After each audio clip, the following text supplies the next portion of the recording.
చెయ్యాలి. కరెక్ట్గా పవన్ కళ్యాణ్ గారు మొన్న రిపబ్లిక్ డే రోజు మేము మంగళగిరిలో కలిసినప్పుడు ఫిబ్రవరి 15వ తారీఖు తర్వాత పార్టీ కష్టపడి పనిచేసిన ముఖ్య నేతలందరితో నేను పిలిపిస్తాను, మీకందరికీ మంచి నామినేట్ పోస్టులు ఇస్తాను, మీకు ఇవన్నీ భర్తీ చేస్తాను, మీరేం బాధపడకండి. నేను నాతో పాటు మా జన సైనికులు 4, మా నగర అధ్యక్షుడు ఇంకొక 2 చెప్పినప్పుడు ఈ విషయాన్ని నీ చెవులో ఎవరు వేశారో నీకు తెలుసు. కిరణ్ రాయ్కి నామినేట్ పోస్ట్ వస్తుంది. ఇప్పుడు ఈ టైంలో వాడితే సెట్ అయిపోతుంది, మనం దెబ్బ కొట్టడానికి ప్రయత్నంగా ఉంటుంది.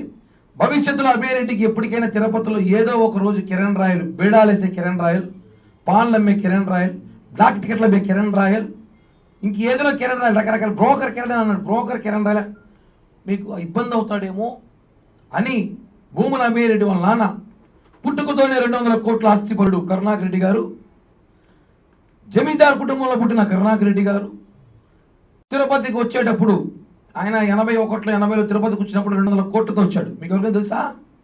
జిరాక్స్ అభవన్ అబద్ధం, జనాలు నమ్మరు, అవన్నీ ఊరికే గుర్తుతే. 200 కోట్లు వచ్చాడు ఎత్తుకొని తిరుపతి.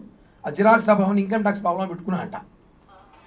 నువ్వు తిరుపతికి ఎలా వచ్చావు? మీ నాన్న ఎన్ని వ్యాపారాలు చేశాడు, ఏ కంపెనీలో పనిచేశారు, అవన్నీ నేను మాట్లాడాలా? కిరణ్ రాయల్ మాత్రం డిబేట్లో పెట్టి రకరకాలుగా మాట్లాడుతున్నారు. సరే పెట్టుకోండి, సంతోషం, ఫ్రీ పబ్లిసిటీ. ఒక తప్పు జరిగితే ఆ తప్పు వాస్తవమా కాదా చెప్పేది ముందు కోర్టు. కేసు పెట్టారు, విచారణ జరుగుతూ ఉంది, కోర్టు చెబుతుంది. సాక్షి పేపర్, సాక్షి టీవీ చెప్తుందా? వీడు ఒక మంచి ఫోటో పెట్టాడు. ఇదే మీరు చాలా ఇంపార్టెంట్ ఫోటో, మీరు చూడాలి ఇవన్నీ.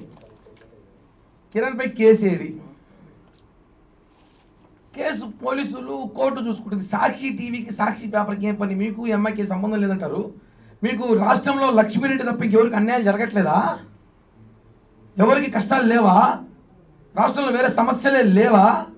ఎందుకు మీరు ఇంత పెద్ద ఆర్టికల్ వేసి పెట్టారు? కిరణ్ రాయల్ పక్కన అమ్మాయి ఉంది, ఓకే, ఆ అమ్మాయి అనుకుందాం, ఏముంది ఇంట్లో? నాతో రోజుకి తిరుపతి దాటితే 100 ఫోటోలు తీస్తారు, 100 తక్కువ ఫోటోలు ఉండవు ఖచ్చితంగా. నాతో తిరుపతి దాటితే 100 ఫోటోలు ఖచ్చితంగా తీసుకుంటారు. సరే, ఇప్పుడు పాయింట్లోకి వద్దాం.